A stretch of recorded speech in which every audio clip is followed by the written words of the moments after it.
Hi everyone, AK here. This is my review of the POCO X3 GT, which is supposedly even better than this POCO X3 Pro that released earlier this year. What's the difference? Which should you get? Let's take a look. The POCO X3 GT is priced slightly higher than the POCO X3 Pro at $429 for the 128GB version and $499 for the 256GB version, both with 8GB of RAM. That is $30 and $50 more than the POCO X3 Pro regularly. Design-wise, I'm really mixed about this. On one hand, this is POCO's laziest attempt yet, as this design is a direct copy of the Redmi Note 10 Pro that is based on. The only thing that's changed is that POCO logo right at the bottom. Everything else, down to the colors, are exactly the same. But on the other hand, this design, it looks amazing, especially for a device at this price. On the front, we have a 6.6-inch Full HD IPS LCD display with support for 120Hz refresh rate, though it's set to 60Hz by default. To change that, you want to go into the settings, go under display, refresh rate, and then select 120Hz. This display is pretty nice for the price, but I do have one small complaint, and that is the auto brightness. It's just way too sensitive. There are times I'm in the middle of the game and I just shift my position a little, the display would drastically dim and then I couldn't see anything on the screen. It's pretty frustrating. Looking at the top, then the bottom, do you notice what is missing? Yes, the headphone jack is gone, and that means you'll need an adapter or you'll need to use Bluetooth earphones. Personally, I still use wired earphones, so I'm really thankful that Xiaomi included an adapter in the box. Don't look at this adapter and think it's just a cheap piece of adapter. You'll want to keep it. In the settings app under Mi Sound, you'll see an option to enable Hi-Fi, but that is only available if you use this dongle that Xiaomi provided. If you use something else from a third party like this, that option isn't available. To be honest, that doesn't really matter though, as most users are going to enable Dolby Atmos, which would disable that toggle anyway. Yup, you heard that right. This device supports Dolby Atmos and it sounds amazing. While we are on the topic of audio, let's talk about the speakers, and this one is pretty good. It has a dual speaker setup, one on top and one below. And the good thing about this particular setup is that both speakers have around the same volume, and that provides a very immersive stereo experience. Now I'm going to cover the right side, which is the bottom speaker, and as you can hear, it's still pretty loud. And when I remove, one thing really cool is that while you're holding a phone, you can feel that there's a lot of vibration on the back. We only have a triple camera setup this time around, but thankfully the one that is removed is not the ultra wide angle camera. We have a 64 megapixel main camera, an 8 megapixel ultra wide angle camera, and a 2 megapixel macro camera.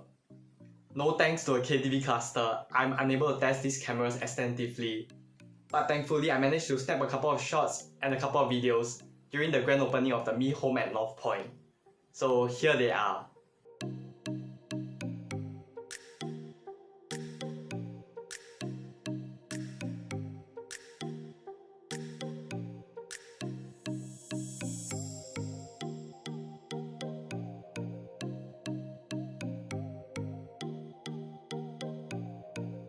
An issue I had with the POCO X3 Pro when it launched was the cameras.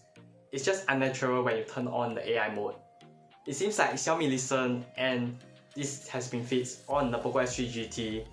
The colors are much more accurate even when AI mode is on. At night, the POCO X3 GT's photos turn out closer to the POCO X3 NFC rather than the POCO X3 Pro, and that is actually a really good thing. It doesn't try to make the photos super bright like the POCO X3 Pro, but instead maintain those colors as you can see in this photo. That light looks so much better. And as for the ultra wide angle camera, this one is both brighter and has better colors compared to the POCO X3 Pro, which is a double thumbs up.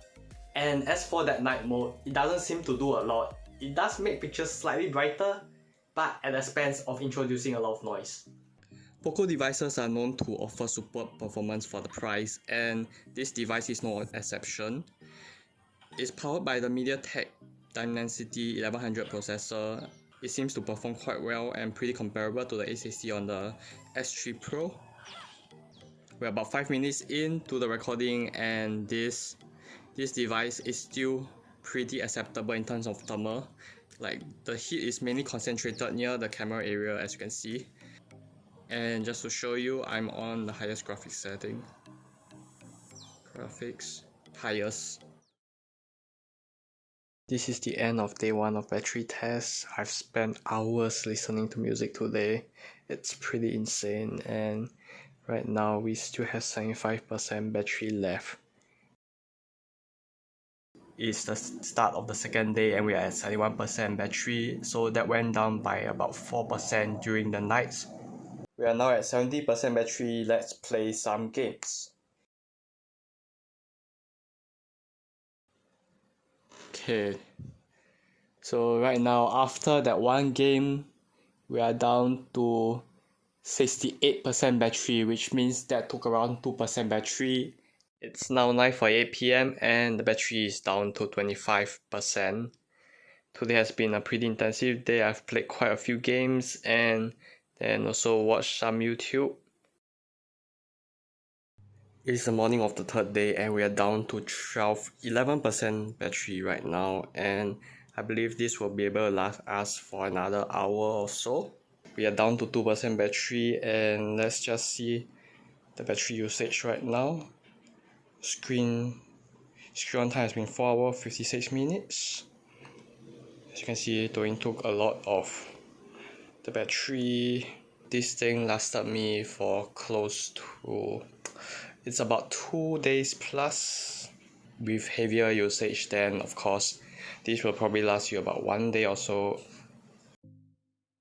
One of the biggest problems with this year's POCO devices is slow charging, because the battery size has increased quite a bit and yet the charging technology hasn't. But this time round, POCO included a 67 watts charger inside, and the device itself supports 67 watts turbo charging. So let's take a look at how fast this thing can charge. Let's go.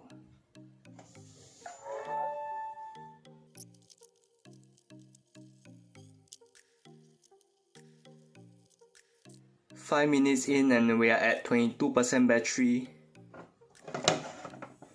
Close to half an hour in and we are at 63%. 45 minutes in and we are at 86%. Very close now. Let's wait for a bit more.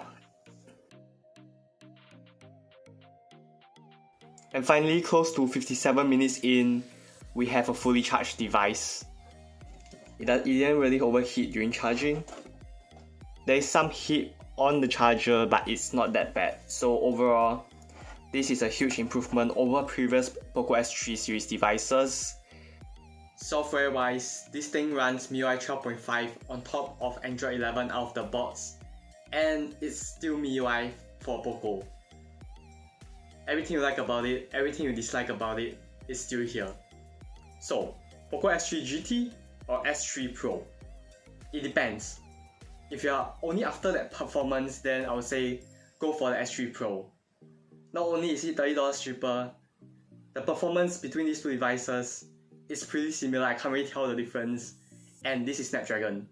But if you consider yourself to be more of a well-rounded users, then this device, the GT, might be a better option, as it has more accurate cameras, Dolby Atmos support, as well as fast charging that's actually fast. That's the end of my review for the POCO X3 GT. I hope you like it. This will probably be my last video for a while because of school, and I'll see you in a couple of months' time. Bye bye.